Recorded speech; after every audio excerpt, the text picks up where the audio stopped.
Inaano ko lang po na sana po mabigyan ng hustisya po yung asawa ko dahil hinahanap na po siya ng anak niya. Ilang araw na pong hindi nakakausap. Parati na nagtatanong yung bata kung nasaan na yung daddy niya. Wala po akong maisagot na tama. Nag-iisip na lang ako ng kung ano-ano. Nung last na ano ko is nasa mountain, hindi makontak yung daddy dahil nasa mountain. Sabi niya, daddy is nag-aano pa rin ng road, nagsisurvey pa rin ng road. Sabi ko, yes, no signal there. So, paano natin siya makakausap? Nung palipad na kami kahapon, sabi niya, tawagan na lang yung daddy niya kasi magiging masaya yon pagka nakausap siya at nakita siya. Sabi ko, hindi pa rin makontak. Sabi ko, tinawag ko, sige, ikaw tumawag sa daddy mo. O, di ba, cannot be reached?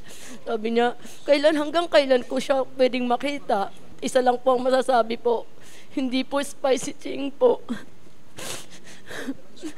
Matagal na po siya naninirahan dito sa Pilipinas. Mahigit 10 years na po siya dito. May anak po kami, 8 years old. Natatakot pa ako sa kahihinat na ng anak ko sa school. Dahil sa media na lumalabas na spy yung daddy niya, ayaw ko pong maisip ng bata. Kasi yung daddy niya, yun yung hero niya.